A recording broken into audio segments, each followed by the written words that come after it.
Welcome to NSTV. నేను రాజీవ్. ముందుగా headlines చూద్దాం. నర్సంపేటలో డ్రైవర్ శంకర్ గౌడ్ ఆత్మహత్యకు పాల్పడగా మృతి చెందాడు. బైన్సా డిపో నుంచి అంబేద్కర్ విగ్రహం వరకు ఆర్టీసీ, జేఏసీ నాయకులు మౌన ర్యాలీ నిర్వహించారు. అనంతరం అంబేద్కర్ విగ్రహం వద్ద నోటికి నల్ల బ్యాడ్జీలు కట్టుకుని నిరసన వ్యక్తం చేశారు. డిపో వద్ద సమ్మె చేస్తున్న ఆర్టీసీ కార్మికులకు బీజేపీ పట్టణ అధ్యక్షుడు ఆధ్వర్యంలో బీజేపీ నాయకులు, కౌన్సిలర్లు సంఘీభావం తెలిపి సంపూర్ణ మద్దతు ప్రకటించారు.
ఈరోజు బైన్సా ఏదైతే నిరసవధిక సమ్మె మన ఆర్టీసీ కార్మికుల సమ్మె సందర్భంగా ఈరోజు మన బైన్సా పట్టణంలో మౌన ప్రదర్శన నిర్వహించడం జరిగింది. దీనికి ఆర్టీసీ కార్మికులకు మద్దతుగా భారతీయ జనతా పార్టీ వారికి అండగా ఉంటుందని చెప్పేసి ఈ సందర్భంగా తెలియజేస్తున్నాము. ఏదైతే ప్రభుత్వము ఇంతకుముందు చెప్పిన విధంగా ప్రభుత్వము చేతి రాతతో రాసినటువంటి విషయాలను కూడా చేతి రాతతో చెప్పినటువంటి విషయాలను కూడా ఈరోజు దాన్ని అమలు పరచకపోవడం అనేది చాలా బాధాకరమైన విషయం.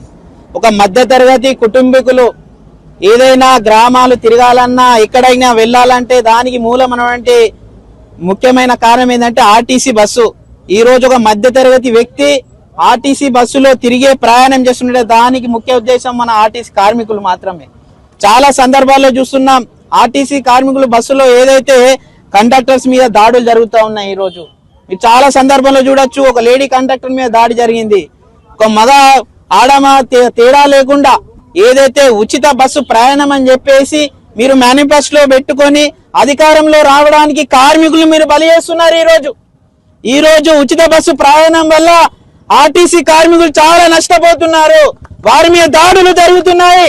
కాబట్టి దీన్ని ప్రభుత్వం దృష్టికి తీసుకువెళ్లాల్సిన అవసరం ఉంది. ఈ రోజు మీరు ప్రభుత్వం అధికారంలో రావడానికి కోసం అని చెప్పేసి ఉచిత ప్రయాణం బస్సు అని చెప్పేసి ఆర్టీసీ కార్మికులకు డ్రైవర్స్ కావచ్చు, కండక్టర్స్ కావచ్చు, మీరు పూర్తి న్యాయం చేయలేకపోతున్నారు. ఈ రోజు వారికి ఒక భద్రతని ఇవ్వలేకపోతున్నారు. ఈ రోజు మీరు మరి ప్రభుత్వం మరి ఉండి ఎందుకా అని చెప్పేసి మేము ప్రశ్నిస్తున్నాము. ఈ రోజు శాంతియుత వాతావరణంలో నిరసన వ్యక్తం చేస్తే కనీసం టెంట్ కూడా వేయనీయకుండా టెంట్ను తీపిచ్చేసింది ప్రభుత్వం. అంటే కార్మికులు అంటే మీకు ఎంత భయమా? కార్మికులు మరి మీరు ఎంత భయం ఉన్నప్పుడు వీరి యొక్క మరి కోరికలను ఎందుకు నెరవేర్చలేకపోతున్నారు? కేవలం మీరు టెంట్ కే భయపడుతున్నారు. ఈ రోజు మరి ఒకవేళ కార్మికులు దర్చుకుంటే మీ ప్రభుత్వాన్ని దించడానికి కూడా ఎంతో సమయం పట్టని చెప్పేసి ఈ సందర్భంగా తెలియజేస్తున్నాం. అలాగే నిన్న నర్సంపేట డిపోలో ఏదైతే శంకర్ గౌడ్ గారు వారి వయసు చూడండి ఎంత పెద్ద ఉందో, అయినా వారి యొక్క తట్టుకోలేక ఈరోజు ఆత్మహత్య చేసుకున్నారు. ఎందుకో సాటి కార్మికులకు న్యాయం జరుగుతుంది నా వల్ల, నా ఒక్క ప్రాణం పోతే ఏముంది, వేల ప్రాణాలకు న్యాయం జరగాలని ఒక ఆలోచనతోనే ఆయన ఆత్మహత్య చేసుకున్నారు ఈ రోజు. కాబట్టి ఆ కుటుంబానికి ప్రభుత్వం అండగా ఉండాలి, ప్రభుత్వం న్యాయం చేయాలి, ప్రభుత్వ ఉద్యోగం కల్పించాలని చెప్పేసి ఈ సందర్భంగా తెలియజేస్తూ వారి కుటుంబానికి భారతీయ జనతా పార్టీ ప్రగాఢ సానుభూతి తెలియజేస్తూ ఎన్ని రోజులైనా సరే ఈ కార్మికులకు భారతీయ జనతా పార్టీ అండగా ఉండే రానున్న రోజుల్లో ఏదైతే కార్మికుల యొక్క ఏదైతే ఉన్నాయో సమ్మెకు సంబంధించినటువంటి విషయాలు వాటన్నింటిని తీర్చకపోతే మేము కూడా ఎంతకైనా తెగించడానికి సిద్ధంగా ఉంటామని చెప్పేసి ఈ సందర్భంగా తెలియజేస్తూ ఈ అవకాశం ఇచ్చిన మీ అందరికీ ధన్యవాదాలు. Jai Hind. G Gangaiah, Bhainsa depot JAC chairman, employees union depot secretary. మరి ఈరోజు గత మార్చి 13 నాడు మేము సమ్మె నోటీస్ ఇచ్చినప్పటికీ మరి ప్రభుత్వం మొండి వైఖరి కారణంగా మరి 41 రోజులు సమయం ఇచ్చినా కూడా ఎటువంటి మేము ఇచ్చిన డిమాండ్ల మీద ఎటువంటి సమ్మెపై పునరుద్ధరించుకోకుండా మరి 20 నుంచి సమ్మె చేయడం జరిగింది. ఈరోజు 3వ రోజు. మరి నిన్న మా వరంగల్ డిస్టిక్లో నర్సంపేట డిపో శంకర్ గౌడ్ అనే డ్రైవరు మరి అనవసరంగా మరి ఆత్మాహుతి చేసుకున్నాడు. ఆయన చనిపోవడం జరిగింది. దానిలో భాగంగా ఈరోజు మరి ఇక్కడ డిపో ముందర 2 నిమిషాలు మౌనం పాటించినాము. అట్లాగే మౌన ప్రదర్శన ఈ బైన్సా డిపో నుండి అక్కడ అంబేద్కర్ స్టాచ్యూ వరకు వెళ్ళి రావడం జరిగింది. దాంట్లో భాగంగా ఈరోజు మరి ఏదైతే శంకర్ గౌడ్ చనిపోయిండో, శంకర్ గౌడ్ చనిపోయిన దానికి ప్రభుత్వము ప్లస్ యాజమాన్యం ఉండి వైఖరే మరి ఆ శంకర్ గౌడ్ కుటుంబానికి ₹1 కోటి నష్టపరిహారం ఇవ్వాలా. మరియు ఖచ్చితంగా రెగ్యులర్ కన్సల్టెంట్ పే కాకుండా అవుట్ సోర్సింగ్ కాకుండా ఖచ్చితంగా వాళ్ళ కుటుంబంలో ఒకరికి ఉద్యోగం కూడా ఇవ్వాలని చెప్పేసి మేము జేఏసీ నుంచి డిమాండ్ చేస్తున్నాము. మరి ఈ రోజు ఏదైతే మన బైన్సా డిపోకి బీజేపీ నాయకులు వచ్చిండ్రో వాళ్ళ సంఘీభావంగా వాళ్ళు మాట్లాడాలని చెప్పేసి కోరుచున్నాను.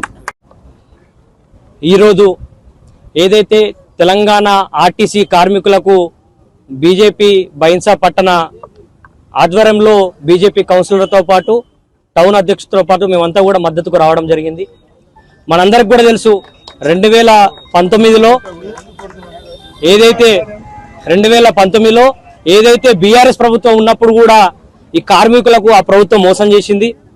ఇస్తానన్న నిధులు ఇవ్వకుండా, చేస్తానన్న న్యాయం చేయకుండా మొండి వైఖరి నశించింది. కాబట్టి ఈరోజు ఈ యొక్క రాష్ట్రంలో ఆర్టీసీ ప్రభుత్వ ఉద్యోగులందరూ కూడా ప్రభుత్వ ఉద్యోగులు కాదు, ఉద్యోగులందరూ కూడా బొందబెట్టిన పరిస్థితి మనతో కూడా చూసినాము ఈ రాష్ట్ర ప్రభుత్వంకి. ఇదే దీటుగా మేము బీఆర్ఎస్ కు సరైన పోటీగా ఉంటామని చెప్పేసి కాంగ్రెస్ నాయకులు కూడా మేనిఫెస్టోలో పెట్టినటువంటి ఏదైతే డిమాండ్లు ఉంటాయో వాళ్ళు ఏదైతే పరిష్కరిస్తారో అది కూడా పరిష్కరించకపోవడం నిజంగా బాధాకరం ఆర్టీసీ కార్మికులందరికీ కూడా. సకల జనుల సమ్మెలో ఈరోజు ముందుండి నడిపించిన వంటి కార్మికులు ఎవరైనా ఉన్నారంటే కేవలం ఆర్టీసీ కార్మికులు అని చెప్పేసి మనందరం కూడా చెప్పుకోవచ్చు.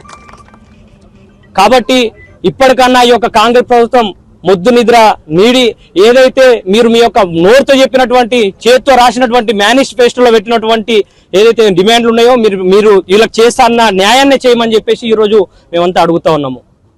ఇంకోటి ఆర్టీసీ కార్మికులందరికీ కూడా మేమంతా హృదయపూర్వకంగా మేమంతా కూడా మీకు ప్రార్థిస్తున్నాము, ఆత్మహత్యలు వద్దు, ధైర్యంగా పోరాడదాం.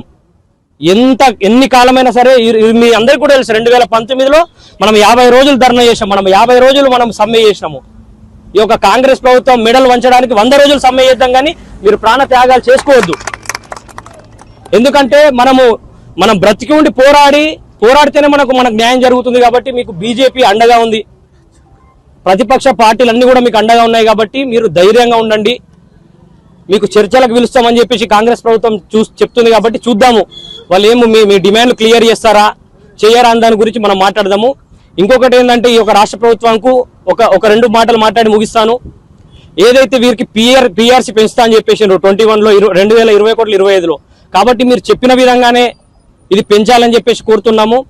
అలాగే ఆర్టీసీ కార్మికులకు ప్రభుత్వం విలీనం చేస్తామని చెప్పేసి మీరు చెప్పారు కాబట్టి అదే కోరుతున్నాము. వీరికి ఉద్యోగ భద్రత కల్పించాలి.